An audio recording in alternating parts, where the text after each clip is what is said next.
ever eaten moldy chocolate? The tardigrade? I'm Jasmin. Swear on Satan, I'll do that.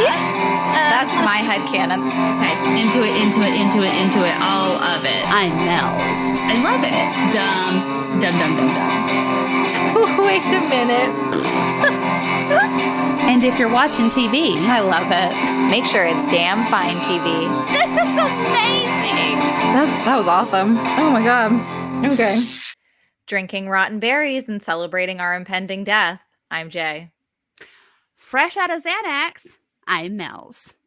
And still shocked that there's no book club, I'm Abbie. Welcome to Damn Fine TV's Yellowjackets rewatch. This week we are covering season 1, episode 9. Let's buzz. Let's buzz. All right. Abby is deep in thought. Oh, yeah. Because, did I watch the wrong episode? Oh, no. Oh my fucking god. This was Doomcoming. Did you watch that? Okay, yes. No. Okay, we're good. That's okay. Do you want to start over, or do you want to? That's actually kind of funny. But no, let's leave that in. That is okay. That's a perfect welcome back for Abbie Darling. Yeah. Welcome, Abbie. Oh Lord. Okay, perfect. I don't know. Okay. Perfect. Well, I'm so glad to back. be here. Yes. Thank you for having me back. I am such a professional and put together guest. I'm so happy to be here. You did the right reading for the book club that doesn't exist. Very good. Yes. Very Well, good. it's so nice to have you back on the show. I feel like it's been ages. I mean, our Twin Peaks fans and friends will remember you from plenty of episodes from that coverage, but I don't. Oh, I guess you did Severance with us, but we then did Severance. We did. Oh, we did the Yellowjackets live. So I've done a couple lives, but we haven't been back. Yeah.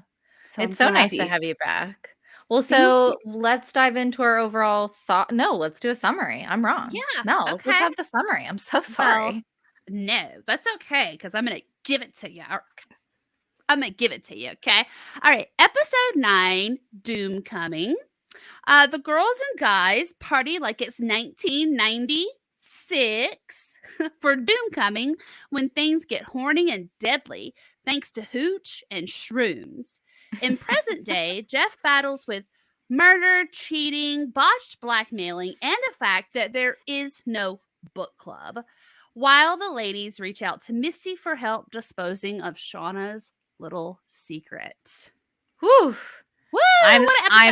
I'm still reeling from the fact there's no book club. We're all still reeling. Right? Yeah. Honestly, we are all Jeff right now. Yeah. We are all Jeff for real. I saw a thing like a picture of him freaking out, and it just said stressed in book club.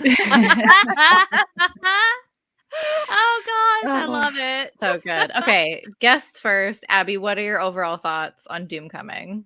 I absolutely loved it. I mean, I know that you've said in previous episodes of the podcast, like, there's not really a bad episode. There's not an episode I didn't like. There's not an episode that I wasn't into, and this one's no exception. This one, I felt like on the rewatch, there's lots of things that I noticed that I didn't, of course, notice the first time around, but that was really fun, I guess. Like, it made this watch a fun one and a really fast one. Like, I felt like it went really fast.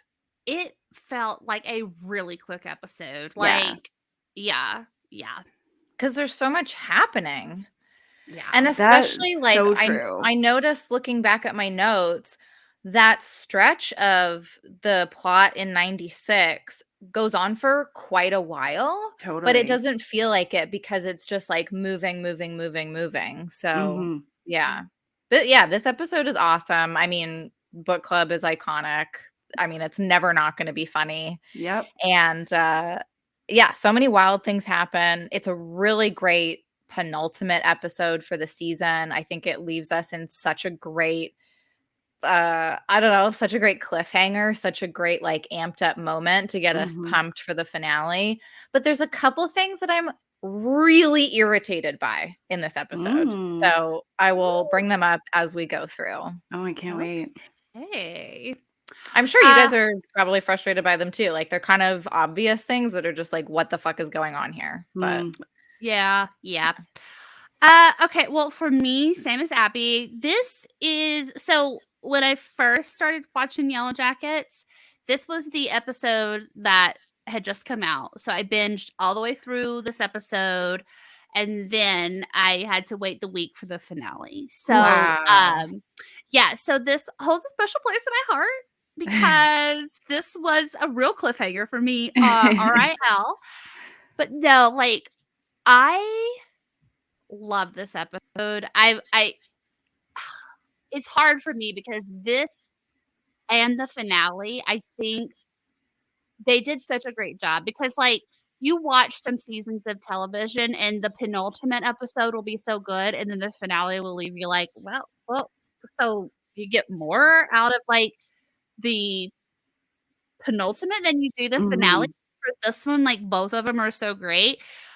This is Listen up, everybody. This is how you do a penultimate episode because everything just comes to a head for like the beginning of the debauchery Yeah. for the past Yeah. and then watching them spiral in the future, after what happens with Shauna. I love everything about this episode. I'm talking about Mhm. like Jeff does it for me so much in this episode. The drama with Travis and the girls and everything with Ben, like it is just such a great episode. I Mhm. love it so much. Yeah. It's a really fun ride. So Yeah. let's talk about it. So we'll Yeah. start out with Shauna and Jeff. But like before that, I guess we should talk about Adam's demise. Those flashes that we get as Adam, or I mean, leading up to Adam's death, while Adam is dying, I really tried to like slow down, pause, enhance. I try to figure it all out, but I think a lot of it is stuff that we have seen or will see in the episode or even in the finale. But there's one part where Shauna is tying someone up. Yes. Is it Adam? I either thought she was tying him up or riding him sexually. But either Yes, but way, he looks shocked. yeah, that is definitely something we had not seen.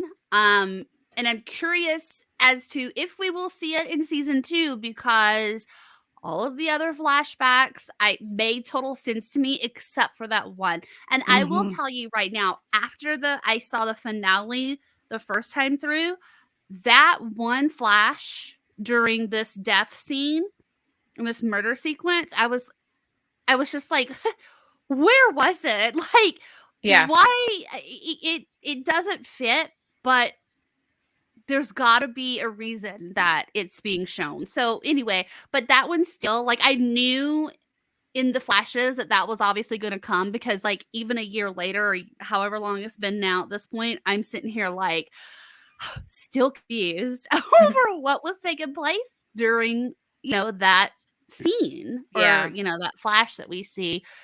Somebody looked surprised, and that's why I was like, was it as like what?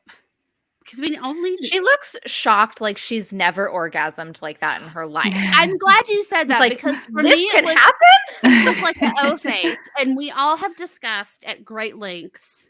Poor Jeff. I just don't think he's got it going on in that department. So honestly, So this is literally the first time for Shauna. She's like, wait very a second. very first time, and I was like, oh no, Right. that was so special, her first orgasm. And she had Right. to kill him, Okay. I like this I don't know theory. if that's I it, like though. it. I don't know. I don't think that it feels could. so I think close. it could be totally right. So Yeah, I mean, So, did you guys see anything else in those flashes that was kind of note, or no, that's I all I could pick mean, out? no, like the dead Yeah. rabbit, and then like some of the Yeah. stuff that I know we're gonna get as far as like I think the ritualistic stuff with Yeah. them, Right. coming up after this and whatnot.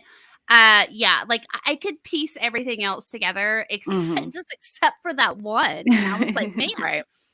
yeah. So Okay. Yeah. I don't know, unless you guys have anything else to say about Adam. I just, I don't like him, but I just hate to see somebody die. I really Sure. do. Sure. Not You true. hate I to mean, see I it. don't mind it, but I kind of felt for him Mhm. because it's like I want to believe, but Yeah. there's too many sus things about him, like him having the book, him having the magazine, which is the same magazine that Shauna was looking at in the first episode, by the way. Mhm.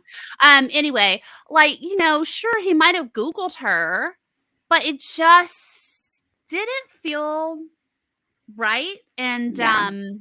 yeah, so it's weird because I can vividly remember being like, good, he got what was coming to him because I didn't fucking like him. But like this time around, I'm like, I kind of feel a little bad because I think for Shauna, it was also just a instinctive thing. Like, I don't think that Yeah. she went in there and was like, well, I'll just fucking kill you. No big deal. Like, I think that she was just like, oh gosh, what have I done? Uh-oh. I mean, I think we have discussed this before, but I really do think this clinches it for me that they have to be hiding something worse than cannibalism. Yeah. There has to be something that happened either when they were there or when they came back. There's more than that. Like, you Yeah. don't just kill somebody to keep that information silent. I don't know. And if it turns out to just be that, I think I'll be a little disappointed. Yeah. I I agree. agree. Oh, jinx. Yeah, I agree because there, I don't know. I obviously think there's something more because even like, I know we've got Misty and Jessica later down the line. We can talk about that. But I mean, like, even as they're talking and Jessica says to her, it was just, you had to eat each other, right? Like the look on Missy's face. But then Yeah. also, isn't it kind of odd though that with Shauna and Jeff, and he's like, I read those journals like years Yeah. ago. He seems not phased at all, even though they've never discussed, the two of them, what actually took place out there.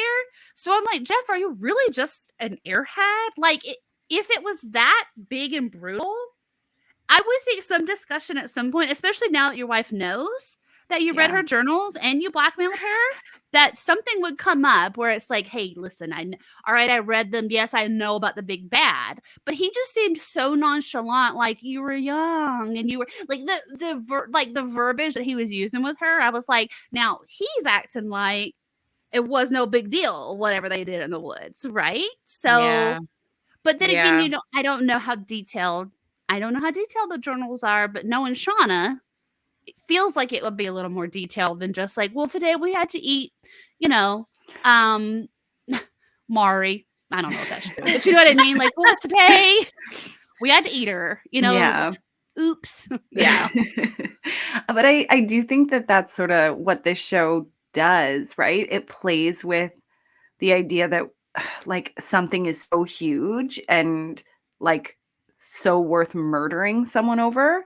But Right. then you get like Ty and Nat that are like, oh shit, you killed him. Like, so there's always that, like, it's not even a balance. It's this like sort of throwing us off or putting us in their shoes where maybe they had to go like maybe they went through something so much bigger that this seems like nothing, but also maybe I don't know. And it's why I like the show so much. Yeah. It's why this Very episode true. is so great, right? Like, I mean, and it's sort of jumping ahead, but yeah, like as you say, when she talks with Jeff, there's just so many moments where it's like, wait, why aren't you more worked up? She just right?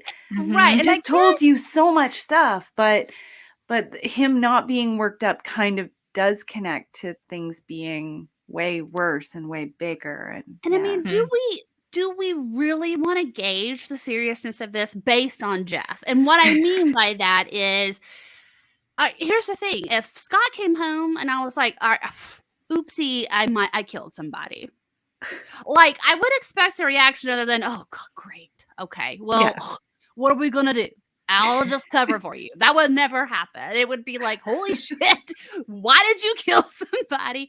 So I don't know if we should, like, maybe we shouldn't be gauging That's Jeff's true. reaction to things Yeah. because even the mention of her being like, well, yeah, I killed my lover. He was just like, oh, all right, here's a number of the people that I owe money to. I'm going to jail. You know, like so interesting because there's something that I really liked about how understated all of this was, because I think on so many other shows we do get the big blowout argument, screaming at each other, like figure, okay, what are we going to do? How are we going to cover it up? What's our next step? There was something just like, so yeah, this is our lives. This is, I took out a loan with some big, bad, scary guys, as he calls them, and you did some fucked up shit in the woods. I even love how later on Jeff is so honest about, like, secrets have always been part of us. Like, he's not even trying to say anything else about that except for the truth. And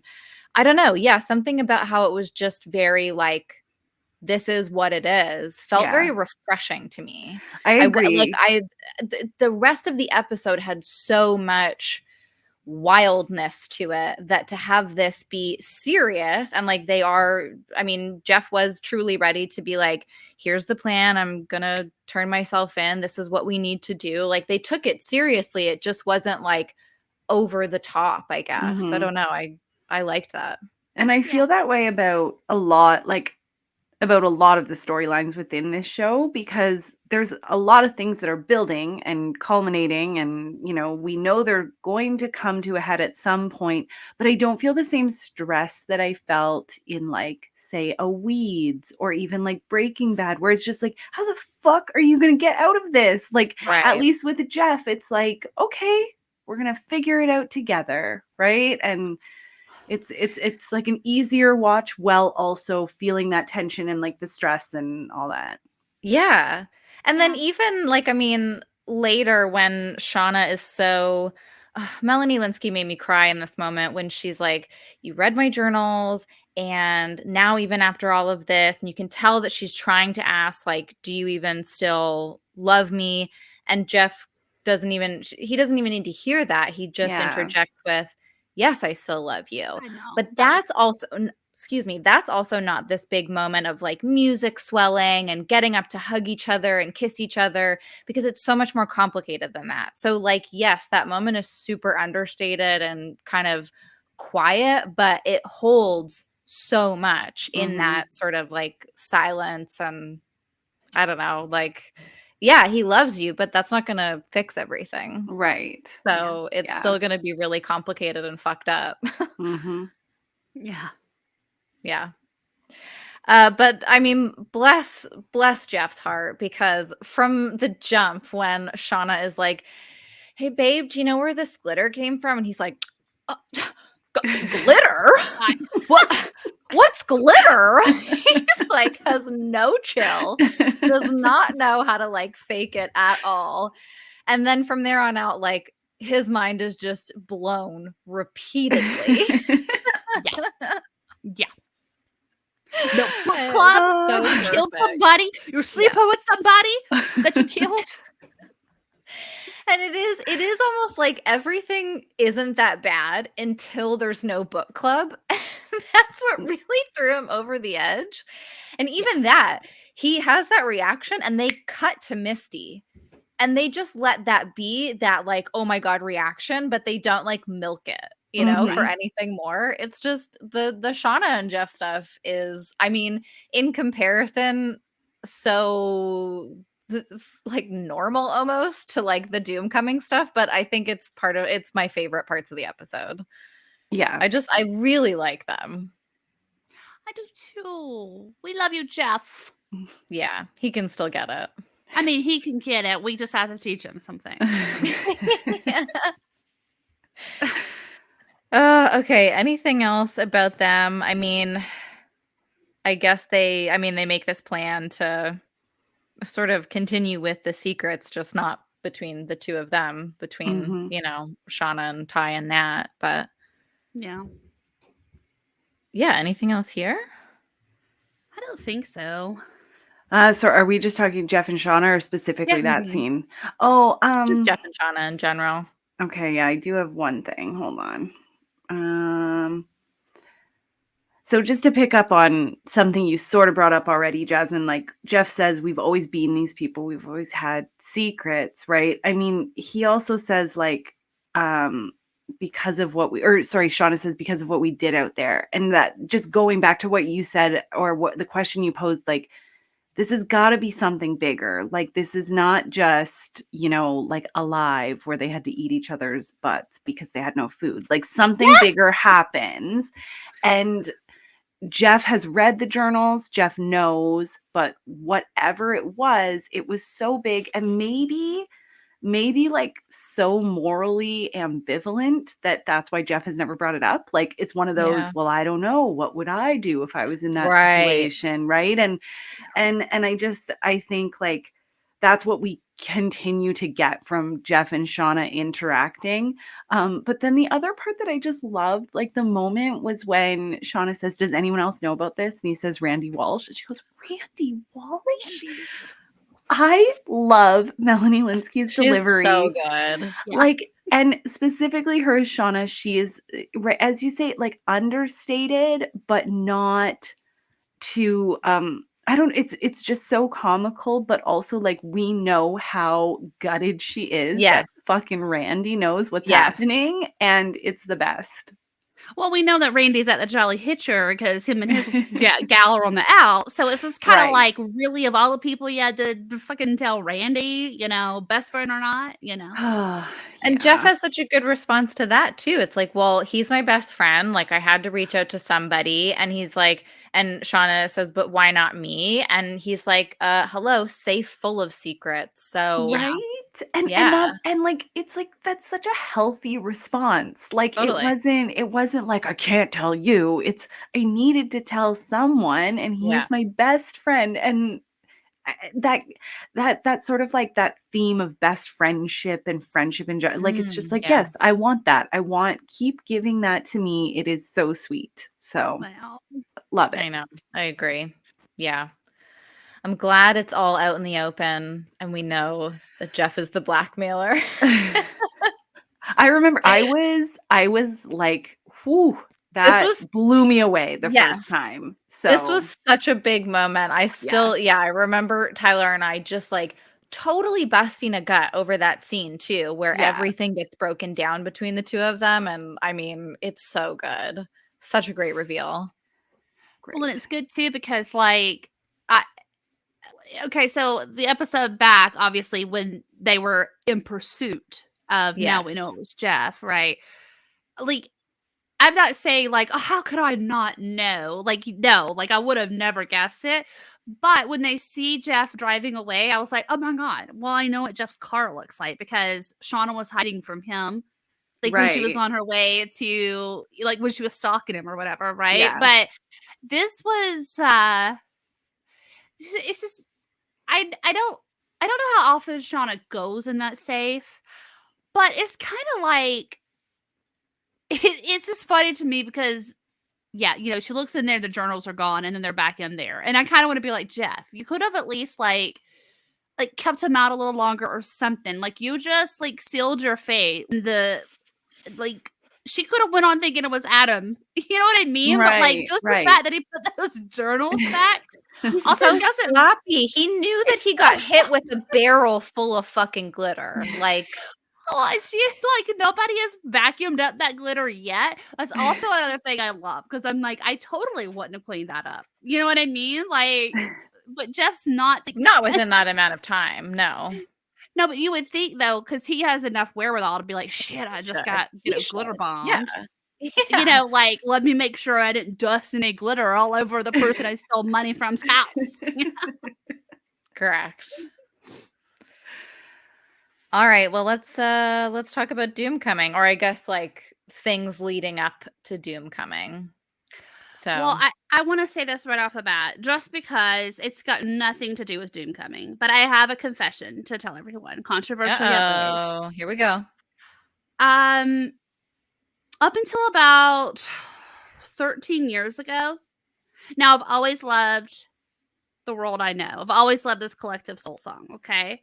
It used to make me cry when I was younger, and when I was really emo, and I'd be like, like, I look at the world, right? Yeah. Also, anyway, remember the video, and it was like all in the blue tint. And So, but I will transport you to 13 years ago, I was in a restaurant with my best friend and Scott, and it came on, and I was like, oh, God, I love this song so much. But I was like, I just can't believe it's about a one-armed man.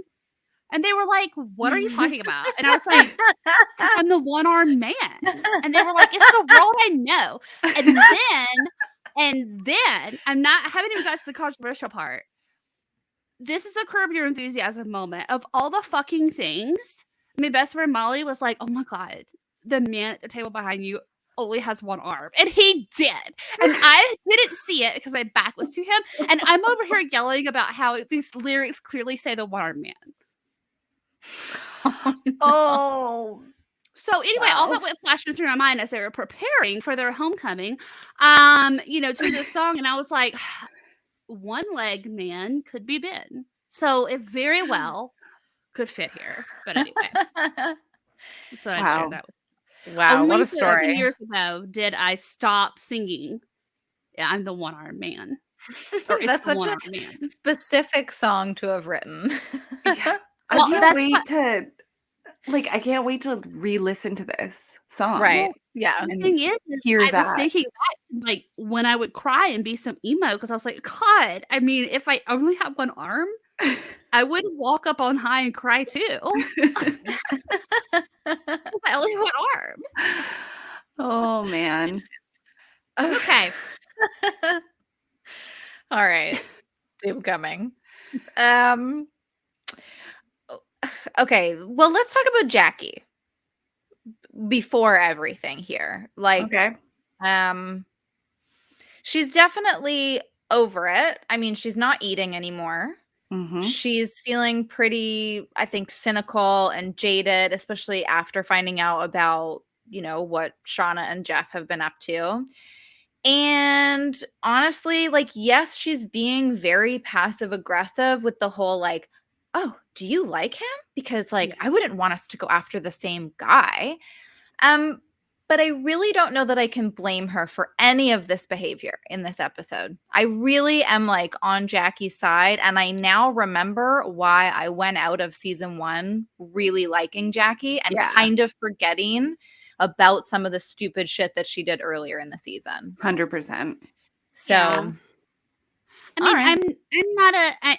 I'm still not a Jackie stan, but like in this episode or the next one, I do start to have a lot of like empathy for her because I mean, and Trav doesn't look bad, to be honest. So I mean, young Jeff, Trav. I mean, I think I'd rather do Trav, but no. And let's face it, like him and Natalie broke up apparently weeks ago. Yeah. They're stranded in the woods. I mean, is it the nicest thing to do? Probably not. But like Jackie and Natalie aren't really friends anyway. Yeah. I don't really expect Jackie to have much. Like, I don't really expect her to be super nice to Natalie. They also, I mean, Jackie is really of the mind right now that they are going to die. Yeah, very, very soon. Well, like, and also, I'm sorry, go ahead. Oh, I was just gonna she is very like nihilistic by this point, right? Like she's like, fuck it, I'm not eating. Like I'm gonna die, so I might as well just. I guess that's sort of like a little bit of control, but also like if I'm gonna die, I might as well do what I want, and even what I want doesn't really matter. So let's just see what this is about, right? And and she, like as you said, like I'm not mad at her this time around. No. I get it because what else is there to do? Yeah. I don't know. I don't know if it would be Travis, but for me personally, but like, what else is there to do? Well, who else is there? There's only Ben and Javi. I mean, Javi's underage, so we don't want to do that. Well, and I felt really kind of, I really understood her, like when she was talking to Travis, and she was just like, "Whatever, dude. Like, you're whatever about him and his convictions." But I mean, as far as like her talking to him, she's like, I didn't even like him. First of all, this has made me realize that I didn't even like him. And what else are we going to do? Because we're going to be dusty and crusty like old, Mr. Bones up here. So might as well just get it over with. Yeah, I felt for her because, like, honestly, that mindset though, because like, yeah, Shauna's like way showing now, so it's been a while. Yeah. And I'm saying showing like for them to not be eating not eating anything but worms at this point. I'm like, she's gotta be like they've been out there for a while at this point. Well, so when would homecoming be? Because That's in the fall usually. Okay. I don't know. Is that Abbie? Did you have homecoming where you went to school? Because it wasn't a thing for us. Yeah, no, it was always fall for us. Yeah, okay. It was always so, like September. Oh yeah, I September. guess for like university. Yeah, so it is. Yeah, like the fall. Yeah. Okay. All right. And then there would be like so they probably. I mean, they left before the end of the school year, so they've been out there for a few months now. Yeah. I mean, they had maggots for breakfast. I do not blame this chick for thinking it's all over. Like, what else are you supposed to think? So, God, I thought those were worms. Well, also she told I don't know, worms, maggots, does it matter? Like, it's both shit. Maggots. Yeah. Well, she also told Shauna like it's a past like rush week at Rutgers at this point, like all of that, So I'm like, well, they're well into the fall, right. Yes. I will say I didn't appreciate that. So when they actually get to Doomcoming, that's fine if you don't want to eat Jackie, but don't throw away perfectly good stew. I mean, like that was just rude, I think. I mean, that's the one thing I couldn't get on board with for her this episode. But what I'm way more angry about is who the fuck are these 5 random chicks rolling into Doomcoming who have never been in one single other fucking scene? Who are these people? They were in the lake. Incorrect. An overhead shot. That's what I'm saying. I'm just saying, like it was a drone shot of several. They were not at Laura Lee's death. They were not at the discussion about whether or not Laura Lee should fly the plane. I've never seen them in the sleeping quarters. They weren't doing the chores. No, they weren't boiling the period blood. These girls don't exist. They're fake. Yeah. Fake girls. I'm so mad. It's so dumb.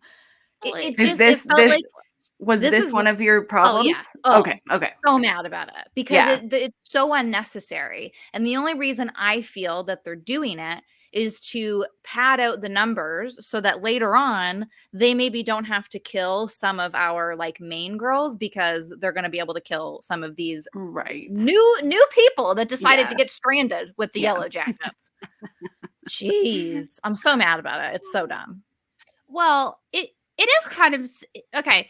It is kind of stupid. It's hard to subscribe to the fact that they've always said like there's more than just our main group of people because I'm like, well, give them a few scenes. Like I need something. Show them in the background. Show them going to look for Ty and Van when they were lost. Right. Show them doing the chores. Show them doing something. Don't just pay these girls for one episode. Yeah. To put on also things that were not dresses. Those girls did not pack that to wear to the party for this soccer thing because they were just large dress shirts. I'm angry. You're very angry. It's okay. They looked stupid. They looked bad. They don't exist. I don't like them. Well, I mean, are they real or not? Later on, I mean, skipping ahead a little bit here to Shroom coming, but one of them is like, where is everybody? And I'm like, do you mean your extras that you only paid for one scene? Because they're not here anymore. They're not on set. Yeah. See, that's another thing is like, even when we get to that point, they're not even in the mix of like trying to sacrifice the stag. Mm-hmm. Like, they were really just there to dance around and sing Seal. And I was like, I mean, that's fine. But don't get mad at us at our outrage over this, okay? No, don't at me, Yellowjackets creators, because you fucked up. This is dumb. Anyways, that is one of the things that I'm very frustrated about. Something that I'm really happy about, though, is Nat and Van, like, just, coming out, I guess, to all of their friends. Or not Nat and Van, sorry, Ty and Van. Yeah. Such a nice moment. Everybody's so happy for them. I mean, it's maybe a little late in the game. I don't know, but like better late than never, I suppose. Yeah. Well, poor Mari. Okay, listen, I want to know. Wait, more why about Mari? Well, I'm gonna tell you. I'm gonna need Mari to have a little more screen time next season, and I'm gonna tell you why. Because there's 2 things that have come up right here. A, she was the one that was like, "You had sex when Jackie outed Shauna for being pregnant. Then also this time around, she was like, "Are they?" And I'm like, "Are you just like? Do you have any wherewithal? Like, what's going on here?" But I'm like, "Why are we, Mari? You don't say anything any other time." She's just there to be shocked. Yeah, But that's all they pay that's her what I'm saying. for. Like she's that friend, or she's that character that's just shocked at everything. I'm like, we've been out here for months. Yeah. Okay. Yeah. Well, nobody, I mean, I guess some people were like, oh, yeah, that makes sense. Happy for them. But I feel like some other people, it was clear they didn't know, but they were fine with it. Sure. Like some people, as in every fucking body else, because even the friend was like, duh. You know, and I was like, where are you, Mari? What's happening? But still, it's a cute moment. So is, them all singing Kiss from a Rose. It's adorable. And this is where, when you asked what are the grievances we have with this episode, my grievance is no one fucking knows every word to Kiss from a Rose. No, Kiss that by a is Rose. so true.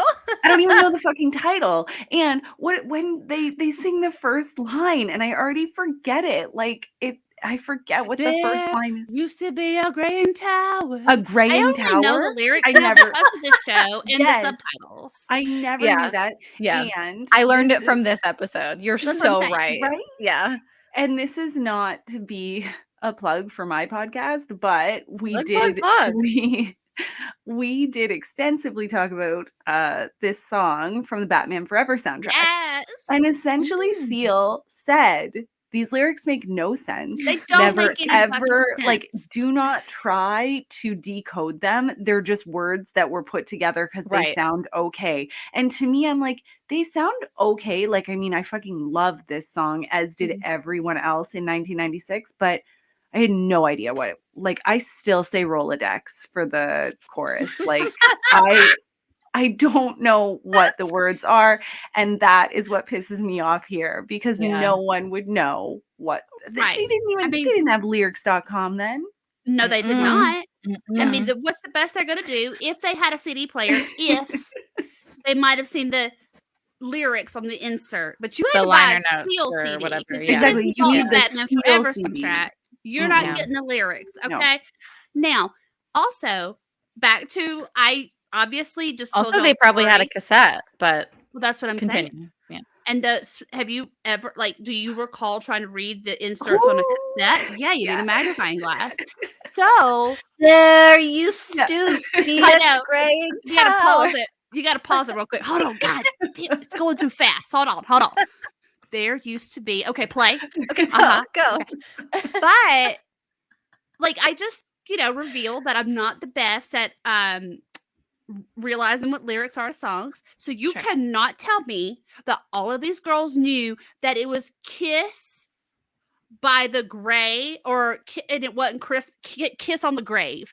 You cannot tell me, because I still will sing like he's at some dead person's grave, like kissing a rose and throwing it down. That's my headspace. Kiss from a rose by a grave or something. Yeah. On the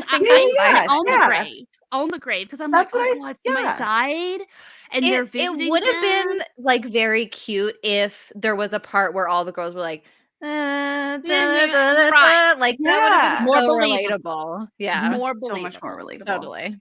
Oh, such a good point. They're all on cue too. I'm like, nobody. I know. You all took chorus. I don't believe this. I don't believe that Mari is the one that can. No, it was Lottie. Excuse me. Like, ba-da-da, and I was like, no.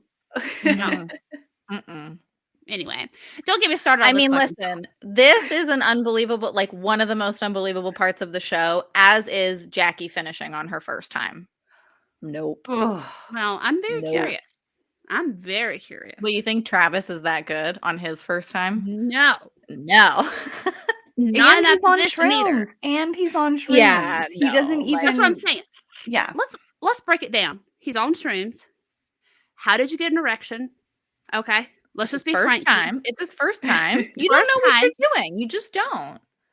You made her in that position, missionary. And she had to tell him, first of all, he looked like he She had to tell him to slow down because I was like, what are you sharpening a pencil? Sir, slow down. What are you doing? But that's another thing where Jackie's like, whoa, take it slow. And I'm like, no, that also doesn't happen on the first time. Because the first time you're like, okay. Yeah. Let's get I really would have appreciated if they did a little bit of something and was like, okay, and then decided to keep going, maybe. Like that would have been a little bit more believable, but I don't know. Should we just move on to the rest of Doomcoming, Shroomcoming stuff? Like, do we have anything else from before they all start feeling Misty's mushrooms? Well, I mean, aside from, I do love that Nat. I love Nat and Ben. I love their like conversation, but like Ben, honey, like you're the adult here, and he's like, oh shit, I've been poisoned again, and she's like, you poisoned your own shrooms. But I'm like, do you need an 18-year-old girl to tell you that, Ben? Like, come on. He's like, poisoned again. Like a villain. I don't take Ben for the type that's ever done shrooms. I know. I don't think he knows what's going on. Yeah, but anyway.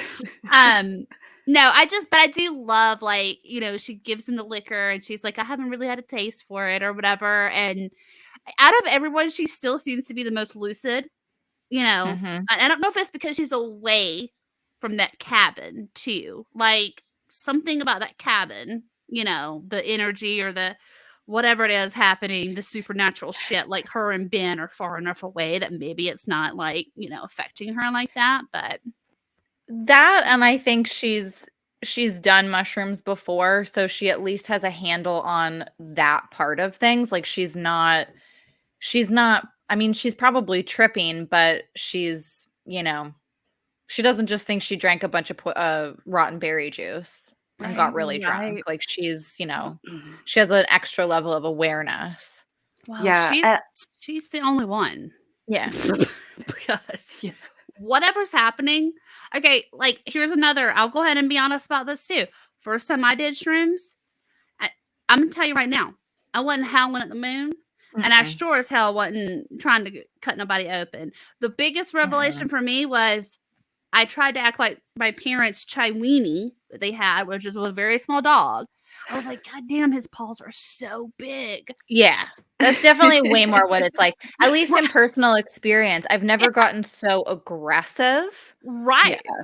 Or like so wild. But I mean, like that's personal experience. Maybe other people have had different trips, but that to me says that there's something else going on. Well, exactly. Because then I also was like, I spent a good 20 minutes arguing with myself. Is it chest of drawers? Or is it Chester drawers?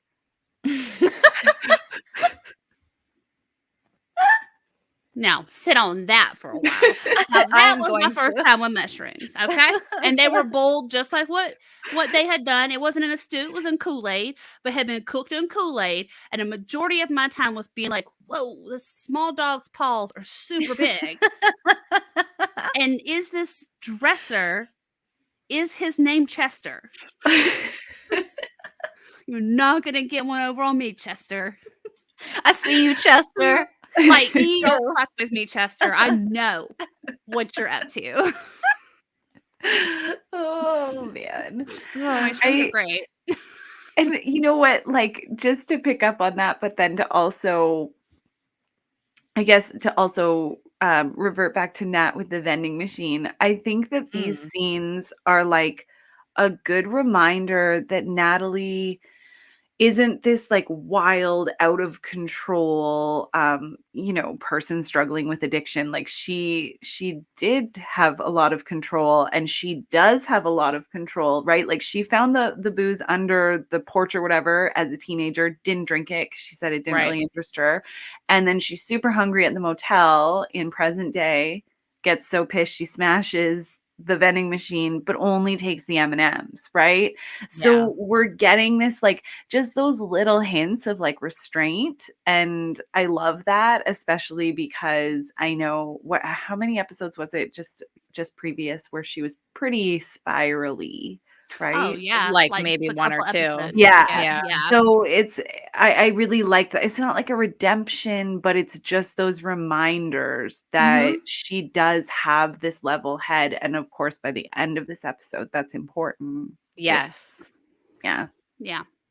For sure. And I think it further emphasizes the wedge that I think is growing by the end of this episode, like the line between maybe people who are going to be with Lottie and those who are Right. going to not be Right. with Yeah. Lottie, or at least not with Lottie by choice. Yeah. Because I mean, we don't know so much of what is going to happen, but yeah, there's a definite like Nat feels like she's very much like leader of an opposition, we could say. Right. Yeah. The Definitely. revolution. Like Yeah. she's got a clear head on her shoulders. And even though Jackie didn't eat any of the stew, so didn't get dosed, like she does not take charge, does not step in the way Nat does, even though Nat is Right. on the mushrooms. Like, And there's that, like, it's just so blatant because Jackie's constantly right, like when Shauna kisses Travis or in that whole like chaotic scene,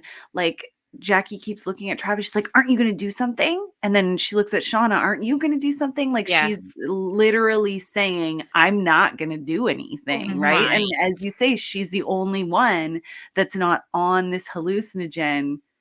But yeah, does nothing. Yeah. It's like we've been saying for a couple episodes, like she's the person that's in that managerial position that gets all the credit for stuff, but doesn't actually do any of the work. And when left to do the work, doesn't know what to do. Right. Yeah. Like has never had to do any of those things Yeah. ever. And can Yeah. talk a good line, can talk a really good line Yes. when it's outside of the actual doing. Mm-hmm. Well, and I mean, we were told this in episode 1. You're not team captain because you're the best. Like Right. you just know how to rally people, Yeah. which is good, but it lacks a lot of other skills. Yeah. For sure. Definitely. Yeah.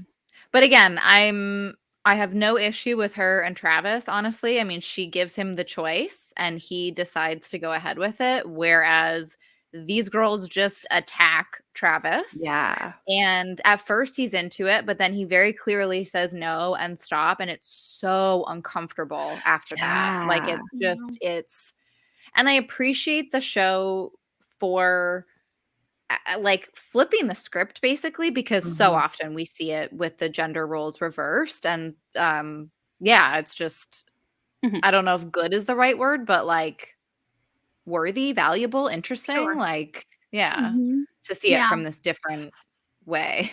Yeah. Well, sure. And I think there's a lot of like, you know, stigma is the word I want to say, but I don't know if that's necessarily right. But there is this like quote unquote stigma around like men can't be sexually assaulted. And it's Right. like, Right. yes, they can. Right. Yeah. This is a clear example right Yeah. here where Yeah. I know they're all on the substance, but I mean, like, he still clearly is like, no, stop. Yeah. Like, There's no don't consent. stop. Yeah. Right. And they're still ripping his clothes off, you know. But I tell you I'm what, already angry for next episode for the Yeah. audacity that these girls are about to have, but yeah, we'll have to save that. I will tell you though, I think one of my favorite scenes, and it has a lot to do with sound. Okay, I know. I feel like I'm coming off as a bit of a snob here now when I listen or like watch shows. I'm really tuned into sounds, and it's really all because of David Lynch and Twin Yeah. Peaks. But one of my favorite scenes is when they start the chase after Travis. It's just like Mhm. the nature sounds mixed with the sounds that are like in the opening theme, and then you've got Mhm. all of them like caw-cawing, which is what Van did, and I was like, Oh. this isn't a seagull situation, but okay. Okay. Eagle Um, situation. So Yeah. that I gotta say, like, as soon as I forgot about that, and you get the Mhm. howling, and you get, yeah, like that slow, like almost like a murmur of the bass Yeah. line of the opening Yeah. song, which I love. And then I was literally transported to Arrested Development, like, Yes. you know, when Uh-huh. it's like chop, Oh. chop, chop, And then when she laughed, I was like, I mean, I'm gonna laugh too, even though it's pretty serious going on. But yeah, I'm I sorry. couldn't. But it's like, was this improvised? Did someone say this is what Interesting. make some someone needs to noises. caw-caw? Like, Yeah. because it just It was seems an so out of interesting place. it was an interesting response to what I believe was a bear growling, or like, what is the initial sound that they hear? Because don't it know. doesn't sound See, like a wolf howling to me. all of the in the subtitles, because I wanted to know as well. The subtitles just say animal noise, and I was like, okay, And interesting. some of the things that I've read have said like animals moaning, which doesn't help anything either. But I agree with you, Jasmine. Like, I have no idea what the animal is, and I think that's intentional. I think. Sure. Yeah. But yeah. Yeah. But this is like one, like I hate like what's happening like for Travis, but like this is one of the scenes where I'm like, oh shit, like the levee breaks here, where it's like they've been out here, Lottie's on a different, she's in a different lane than everybody else, and I mean the dam broke right here, and it's like just so raw and like so scary. And it fucking pumps me up so much for this show. But it's this scene, like, right here where, and, even though I knew that they were going to kill Travis, like, I still was like, oh my God, Travis, run. Like, you guys just I forgot that they even got a cut in on him. Yeah. But anyway, this is just one of my favorite scenes. Yeah. I mean, shit really pops off. I mean, really quick. Yeah. How are you guys feeling about Lottie? Because my first watch through, I really loved her. I was just fascinated by her character, so on board. And by the end of this episode, I actually find myself really disliking her and being really turned off. And like, there's something about the way that she is. I mean, she's kind of leading the pack in a way when it gets to this whole, like, we have to catch the stag or whatever, when they think that Travis is an animal, which I suppose is interesting that they're like framing him as the prey, right? It's kind of adds on to that like discomfort of the scene that they're coming off of. But like, I don't know. It's just the way that she's talking about everything feels, there's something like gross about it to me. Like, it didn't settle well. And I just kept thinking, I'm glad Laura Lee isn't here to see this, because she would not like this. I'm glad you brought up Laura Lee, because you want to know why I think shit changed for me in concerns to Charlotte. I'm full naming her at this point. Lottie is a sweet girl. This is Charlotte. Okay. Everybody, welcome Charlotte. This is Charlotte Matthews. This is Charlotte. Now, I think it's because Laura Lee is no longer there. Yeah. And it's kind of like in this oddish way, like Laura was the catalyst to Lottie kind of like opening like this thing about her, where maybe she thinks it's a spiritual, or maybe she thinks like she's opened herself up to like these possibilities of there being other things like to put your faith in or whatnot. I think that like Laura Lee's no longer there. And I know we didn't get a lot of these scenes. I'm judging this based off of how I think their relationship had to have been up until Laura Lee's death. Yeah. But for her to be that kind of good figure for Charlotte, and now that Laura Lee is no longer there, there's nobody to reel her back in. If 100%, she could spout some crazy stuff probably to Laura Lee, and Laura Lee be like, well, God might look at it this way, right? And then Charlotte be like, okay. But like, no, that person's no longer here. So now Lottie is like full blown, like cat's out of the bag now. You know what I mean? Yeah, I agree. I could be wrong, but she's there's definitely like, something about her absence that has just let the cat out of the bag, like you said. Yeah, she's the one that's like, we need to have a silence for Laura Lee. Like, nobody Right. else was really worried about it. And So she's I wearing guess that girl's dress. and Come she on. Yeah. purposefully wore Laura Lee. So I'm like, there's something about who Laura Lee was to her, and that's missing in her now. And now she's like, okay, well, I'm just I gonna go. also, and this is where I said to Jasmin, I don't want to go off on a tangent, but this could become one. I don't Here we know. go. Maybe you can help me. Because I can't. This is the thing about this show is there's so many little things that aren't explained and they're not explicit, and I'm okay with it, right? Right. And Lottie and Laura Lee are definitely one of those things. And I agree with you, Mel's. Like Laura Lee was like the light. Like if we're gonna get super, I guess like stereotypical or cliche with metaphors and like tropes, whatever. Like Laura Lee was definitely like the light, and Lottie seems to be connected to the darkness, right? She's definitely moving in that direction too. Right. Yeah. And so it feels a little bit like in this episode, like Lottie wearing the dress, Lottie saying we need to have this moment of silence, like that she's almost, I don't know, like taking on Laura Lee's power, her light, her whatever. And I don't know what to make of it at all, but it feels super spiritual. And this watch more than last time, because I know that you all have been talking about, is there this supernatural element, which I've always thought like I'm in the camp that 100% like the forest is fucking haunted as shit or something. But this time around was the first time that I was like, is like demonic? Like, are we going to get into demonic stuff coming up from the ground? Like, and I did not feel that last time, but this was the first rewatch where like Laura Lee really seems to connect to the heavens and God above, and Lottie seems to be connecting to whatever the hell is down there. I don't know. And now Laura Lee is gone. Like that light has been, snuffed out basically. Yeah. And that's good, Abbie, because if you even go back to the beginning of like the Triple L, Lottie Laura Lee duo. And Leonard. Quadruple four. Oh God, and Leonard. L to the fourth. L to the fourth.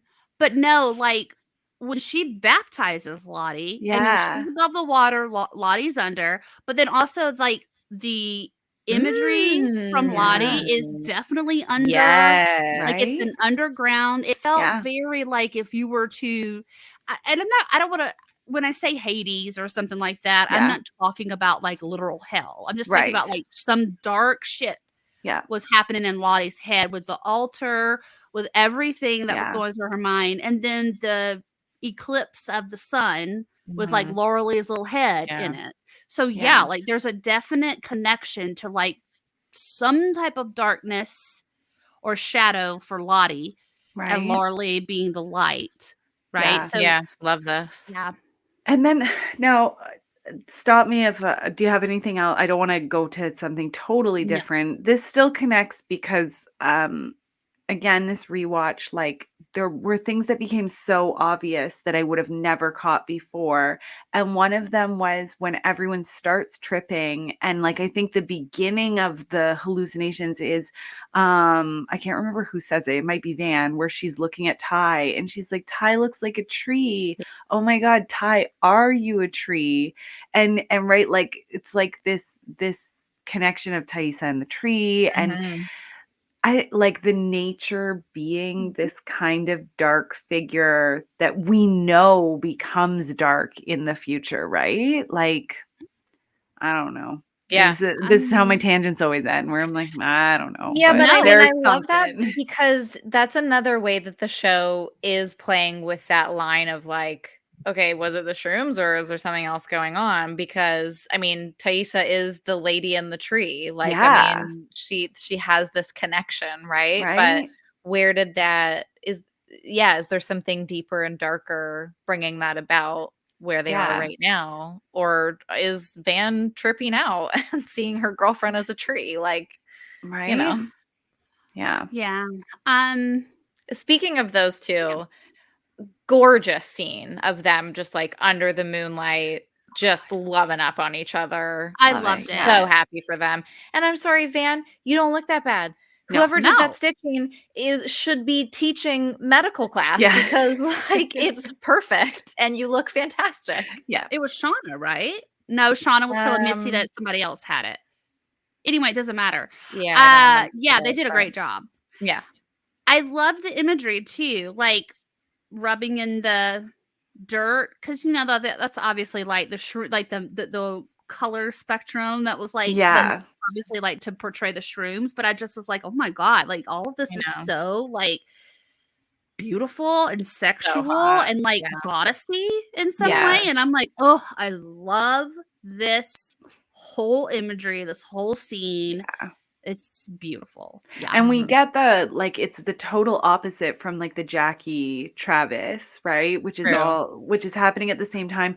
And the whole episode is really that separation between like the male female relationship and female female relationship, which again, I don't know how to connect these things, which is why I love the show. And maybe you all can help me. But right from the very beginning with Doomcoming, they're like, oh, we can celebrate the full moon, which is interesting in so many ways. But it was sort of like calling me back to the fact that they were all in their period. They all talked about that. And now it's the full moon and they're going to celebrate it.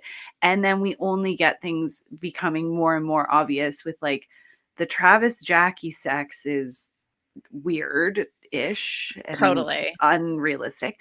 And then you have like the Ty Van sex, which is like beautiful and serene and calm, and then like the shit just explodes between Lottie and Travis, and like it becomes so literal where she's like, we have to get the stag, like we have to get him, and it becomes very obviously like men against women. And I don't know what any of that means, if, as you say, like it could just be the trip, but maybe this is like a bigger theme. I don't know. It could be something bigger. I mean, I also just appreciate the fact that the show is layering in things like that just to give it more richness and like more weight in a way. Yeah, I'm glad you brought up the full moon thing, because I totally buy that Misty is tracking that. Maybe not even, it could be in relation to their periods, but like she also seems like the person, she's got that binder full of information on the different herbs and mushrooms that are out there. And so like she totally seems the type to be tracking the lunar cycle. And I was like, like you would do that out there. I mean, like you don't have clocks, and I mean, totally, like that's what we used to do. And it's cool that somebody was taking the reins on that. I very much appreciated it. Yeah, I will tell you, I'm sorry, I was just in here thinking about Charlotte. I don't really like the way she came at Jackie too, where she was like, you took something that wasn't yours. Yeah, that's and the locking her in the pantry and shit. Like, I'm not here for it. Yeah. And I'm like, hold on. I don't get it. I don't get the not something that's not yours. Okay, because Natalie's not even there. Yeah. So it's obviously she's not talking about that. She's obviously seeing it as he's something that belongs to them and not Jackie. But like, that took such a turn. It did. Like, out of weirdness with Lottie, I guess, for lack of a better way to describe it.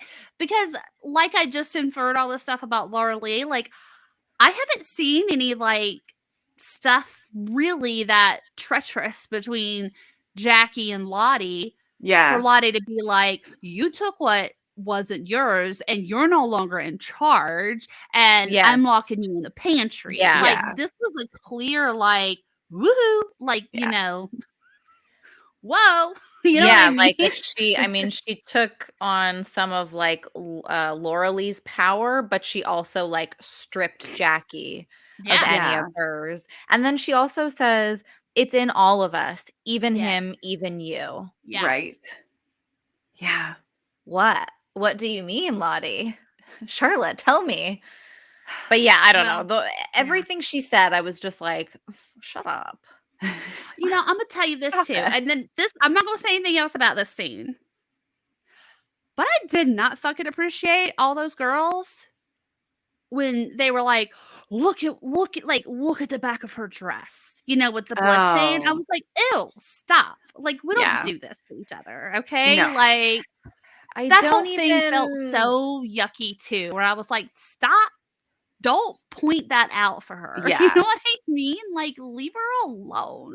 Yeah. Anyway. I'm also slightly irritated by that because I don't want to say it's a universal experience, but it's not a universal experience. That I don't doesn't think a always hymen is happen. real. Yeah. I also ever think told that y'all this might that? be a patriarchal, made up bullshit Yes. type of thing of like, oh, taking the virginity of somebody and like how pure and Right. stuff and blah, blah, blah. So, like, I think maybe there can be some, like tenderness Tearing. and Well, tearing. I was thinking but like tearing is yes, probably the for call. sure. But It's not I a don't know. magical But I don't know that roadblock. it's like, oh shit, I started my period and you're sitting down and that is what that It's would look not. like. Yeah. It would Right. be like a drip drop of blood. It Yeah. would be very like if you went to the bathroom afterwards. Like that would be all of it is. And these it are definitely wouldn't look things like about the show that I'm like, there has to be something else going on because even when they were all supposedly synced on their periods, that shit doesn't happen. So what is going on in these woods?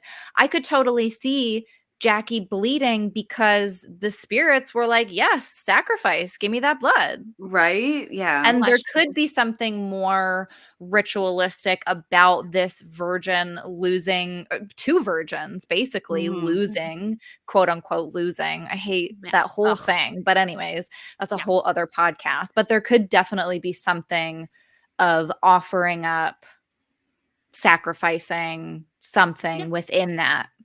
Yeah. Yeah. Yeah. Interesting. Anyway, I don't believe that it's kind of really stupid too. Like, you don't take your child, female, like born female child, to a doctor and have them examined to tell if they've had sex or not by a magical piece of flesh over their Ugh, vaginal entrance. I've that got whole news thing for was so all of fucking you. You stupid. fall off of a bicycle or you hit the bar on a bicycle the wrong way, it's gone. Yeah. Okay? Like, that's not. If you play like any sports that have more contact than, I don't know, badminton, like Right, it's something's not. gonna happen.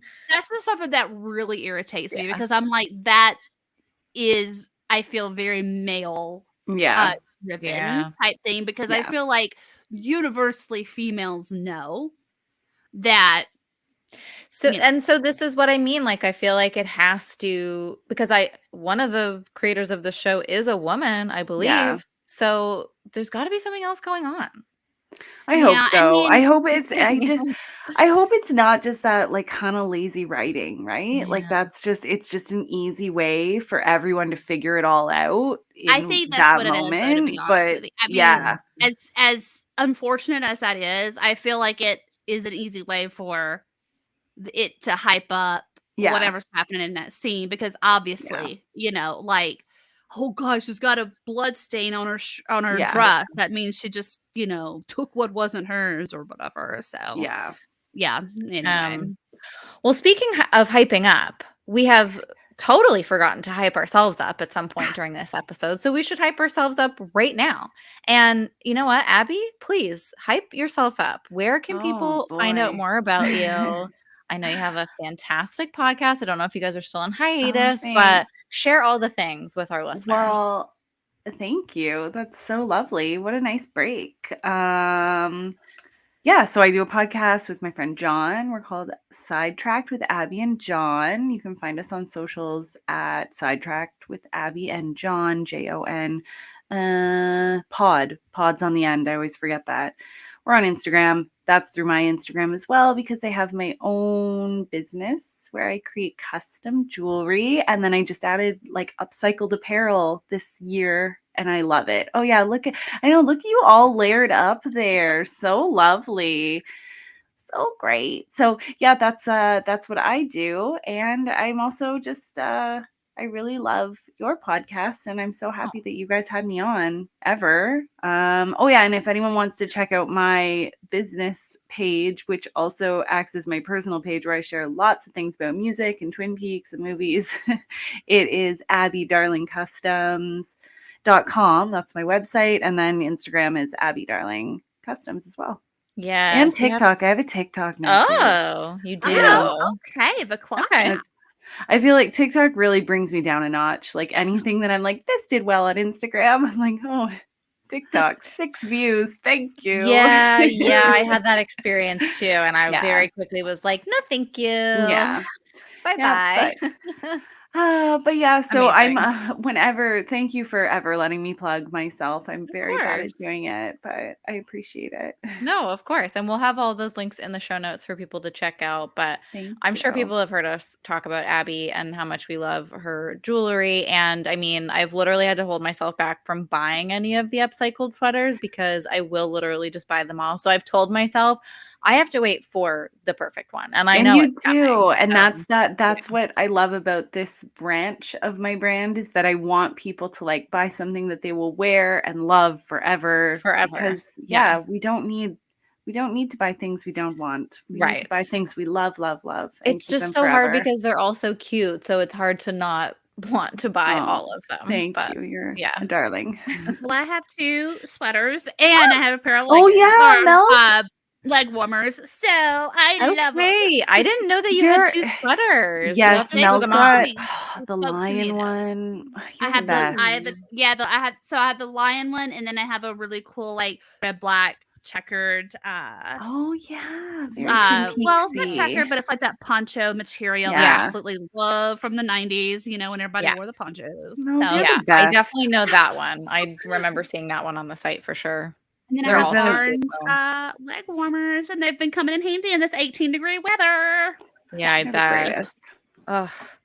Well, so Mel's is warming up with some leg warmers, and listeners and viewers, maybe you'd want to warm us up with some podcast reviews. So, if you're enjoying this show, if you've been enjoying this show, maybe you're a longtime listener, first time reviewer, that would be great. Just head on over to your favorite podcast platform and send us some stars. We would love 5 stars. We will take as many as you have, but we love 5, of course. And tell a friend.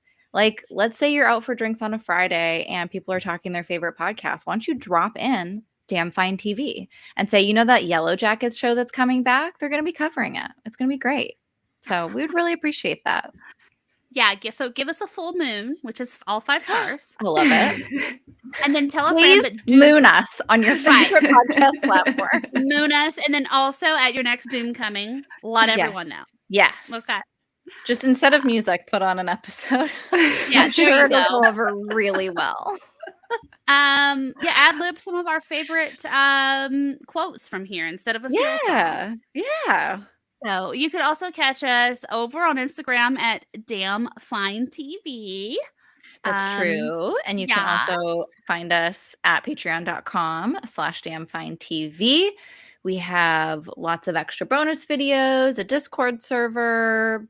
You get some swag in the mail sometimes, cute stickers and postcards. And we do quarterly hangouts. So lots of fun stuff. We've been doing these trailer videos, which have been really fun. Like for February, we watched two trailers involving killer bears. So that's where it's at. That's where it's at. Okay. You need more of that. Head on over there. Exactly. For now, this is where it's at. Let's get back to the episode. We've only got a couple more things to talk about. We kind of already touched on Misty and Jessica. Did you guys have anything else from their scenes to chat about? I mean, honestly, nothing other than I just find it hilarious that she is drinking a slice while she is handcuffed to a wheelchair. I am like, Misty, please leave some supplies at the old folks' home. Okay, like you've already took some fentanyl from there. Now we got a wheelchair. I mean, I know the handcuffs are not from there, but I am just like, ma'am. Okay. Yeah, it's cute to see Jessica getting some more freedom.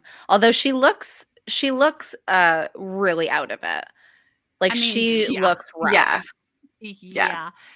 And I don't see how she could not tell by the look on Misty's face. I would have just shut my mouth when I started talking about, like, they've been talking for 25 years and they haven't talked to you, have they? And like, it's no big deal. Like I mentioned earlier, like, so you had to eat a few people. You'll be, renowned for it, your bravery. But the way that Misty changes from, like, when she was talking about feeding Caligula and folding them towels, and then the look on her face after Jessica started talking, I would have shut my mouth. I would have been like, I don't think I might have just taken it too far. Can't tell what's going on there. So it's interesting that you called it folding towels, because it's absolutely not folding towels. I don't know what Misty was doing with those towels, but it was not folding towels. But that's just a nitpick. But you're right. Jessica hasn't learned a goddamn thing while being in captivity. Like, okay, we talked about this before. She plays a good game, but she is not playing the same game as Misty. No. She don't know who she's messing with. No, she doesn't. She's just making it worse for herself. I do think with Jessica, though, we're sort of like, Jessica's trying to play into what she thinks Misty wants to hear. Oh, yeah. And then we get Natalie do the exact same thing, but like it actually is what she wants to hear. So I don't know. It only adds to like Misty's mystique. Like I know. I thought you'd like that. But you know, like, Jessica's not on the inner circle either. Nat's the inner circle, and that helps Misty get closer to that. But you're right. When she addresses Misty as citizen detective, that was it. That was it. And even Misty kind of, like, she acknowledges that Nat's laying it on, and she's like, you never apologize, right? Like, essentially, what do you want? But what do you want? Because I will do it. Like, I want to do this, right? Yeah. Poor Misty. She's still wanting that campfire, our girl Sandy moment. So I know. And you know what? This, again, like, watching it this time around, you say, like, that you've changed on your thoughts on Lottie, on Jackie. Like, I'm still waiting to change my feelings towards Misty, but like, I want her to succeed, even though she's fucking terrifying. I'm like still rooting for her. Yeah. I would vote her for president. Okay. Like, I'm here to tell you right now, that's who our next president needs to be, is Misty fucking Quigley. Okay. She'll do what needs to get done. Like, it will get done. Okay. Yeah. I mean, Misty is definitely somebody that you want on your side. Like, you don't want to be a Jessica, you want to be a Nat, right? Like, you want to have been in that experience with her. But I agree, there is a part of me that is like, I'm rooting for you, Misty, because she does get that shit done. I think she's fucking insane for smashing that recording box from the plane. Like, that is the thing. I mean, I don't even really care that she's kidnapped a woman. Like, it doesn't bother me. It doesn't bother me the way that it bothers me that she smashed that box. But you know, we wouldn't have a show if she didn't. And all, like, the box is what everything comes back to, because everybody knows about the shrooms. And I honestly forgot about the box. Like, I was like, wait, didn't everybody knew about the shrooms? What were they so mad about? And then I'm like, oh, right. That she like fucked them. I'm dying to know if they do know this, like, or if this is a piece of information we're gonna watch be revealed. Like, that would be so juicy. Yeah, I mean, how can it not? It's got to come out. I think it's gonna get revealed, because we talked about this, but I just feel like there's certain things with Natalie and Misty that make me feel like she knows about that bombing. But you know, she's. So maybe Misty's also trying to find some type of forgiveness from this group too for doing that. So she's just kind of like, well, all right, you need me to dispose of somebody. I don't mind doing it. So. Yeah. Well, so speaking of that body, I mean, they're all gathered at Adam's place. Before that, though, and this is another thing that I'm super irritated by, is when Ty goes to vote and she is bitching and fucking complaining about her wife leaving her, as if she didn't force her wife to leave not 1 or 2 episodes ago. What are you talking about, Ty?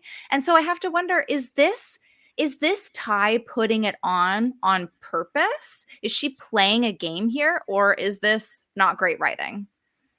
No, listen, I'm going to be very upset if I'm proven wrong about this. I just think she's putting on.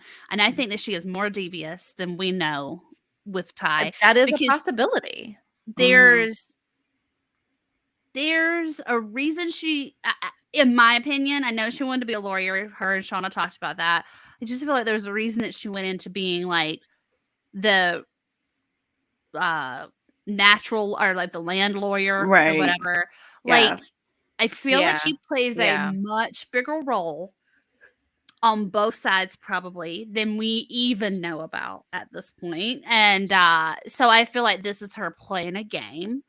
Like, my wife has left me, all of this, but no, there's too much against Ty, and I mean that in a negative way, but I mean, like, there's so many things that point me to Ty being just as devious as Missy is, just in a very different way. Yeah. Yeah. Because otherwise, why? Like, well, that's what I mean. Just watched her kick her wife out of her house. Like, that was your choice. Right. Yeah. So irritating in the moment, but can totally see that it might be her playing a game. But if it's not, I'll be so mad. It's messy either way. Okay, so they're all at Adam's place. Do we think Shauna, well, okay, so on the topic of like maybe people playing it up for other people, the tears that are forming for Shauna as she's saying like, I thought he loved me, I trusted him. Is this true? Is this for the girls? Is it a mix? What do you guys think? Okay, you know what I think it is?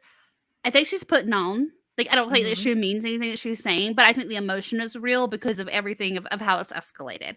Like, the fact that it was Jeff that did it. There's a lot of stress on her that she doesn't want the girls to find out that Jeff is the asshole covered in glitter. Right. And also the fact that she did kill somebody, know, because there's something... Jeff is the asshole covered in glitter. I can't believe we didn't say that yet. That's so true. He is. But good one. Even before she stabbed Adam, but it's like the minute she had that knife in her hand, and we got the what do you call that? Superimposing of like young Shauna and adult Shauna, like something reverted in her, and that's why I say I don't think that her intention was to kill him. I think that this trauma and everything with Adam and whatever she's trying to hide, it all came out in that moment. So I think when she's with Nat and Ty, I think it's a real emotion, but I don't think that I shouldn't say I don't think she gives a shit about Adam, but I don't think that it's anything like, unless he did make her for the first time in her life, then she might be crying because that's the best dick she's ever had. Okay. Listen, this is possible. Yeah, I think I agree with you. I think that makes sense. Like like the stakes feel really high in the moment, and she has to sell this. Yeah.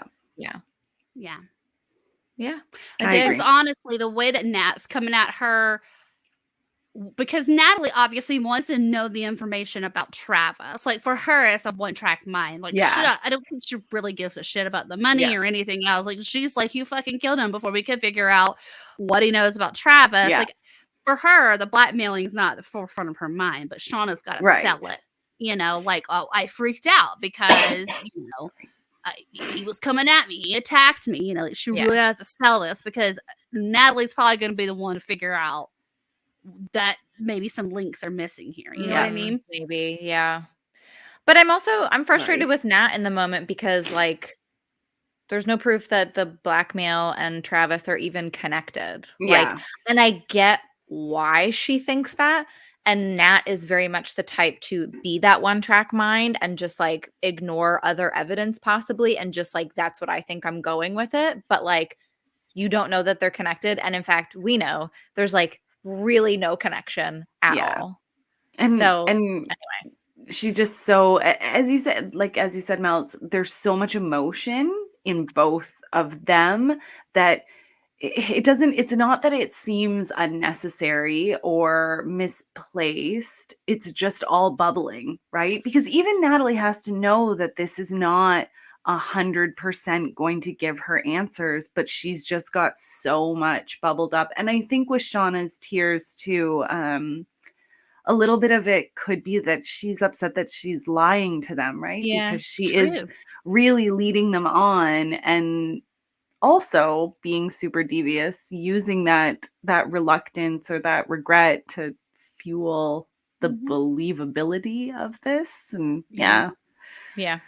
It's a whole bunch of emotions at the end. Yes, totally. It's swirling. There's a lot of emotions in this whole episode. It's a Yeah, full right? moon. Yeah. Full moon. Yeah. It's gonna Full moon. happen. Yeah. I love also that Nat, like, like, I guess, sure, this guy's living in an industrial loft, but he's so extra because it's a whole bunch of lockers from a high school. That's like his closet. Yeah. But anyway, I just love that Nat's like going through all the lockers too, and I'm just like, you're not gonna find anything in there. Just stop, you know. She's thorough. Yeah. I don't know. Yeah. I feel for Shauna. Poor Adam. And this is what I'm saying. Like Ty, I just feel like there's so much we just don't know about her. But even the way that she acts in this, where she's just like, "Oh my god!" I mean, like your DNA is everywhere. Like she's just don't not touch even the dead really body. Gross. Yeah, like she's not even really like. I don't think that she cares when Shauna's like crying about being quote unquote attacked by him and being betrayed by him. And I don't think she gives a shit about Natalie saying, we'll never know about Travis. Like for her, she's like, I gotta clean this mess up. Yeah. You know what I mean? Right? I agree that I don't think she cares about what Natalie said, but there is a look that she gives Shauna where I feel like she maybe does care about Shauna. Like I do feel like there's a genuine bond there, even if Ty is doing some shady shit that Shauna doesn't know about. I don't know. I feel like there's still something there. But the overall vibe for sure is like, now we have to clean this up. Great. Yeah. Right. Overall, she's just like, oh, great. I mean, like, what are we going to do here? And of course, Nat's like, well, Missy fucking Quigley. Yeah. Yeah. Wow. What an episode. I think that's all I've got. Next week is going to be, or next episode's going to be. Off the design. Sorry. Wow. What was Please don't cancel us. Well, sorry. That was like. I actually really loved it. So high school of me. Wow. No, I loved it. Oh, boy. Okay. Well, Abbie, thank you once again for joining us. It's been so fun to chat to you again. Yeah, this has been great. Thanks for having me. Hopefully we'll get you back for an episode in season 2. Oh, that'll be fun. Yeah. Okay, well, if that's all for this time, I have someone I need to meet at the Jolly Hitcher. And I've got to go feed Caligula. And I'm going to go tell all my furry forest friends about my sexual orientation. Who's Paul? You hear me, Mom? I'm gay. God, do you hear me, God? Bye-bye. Bye.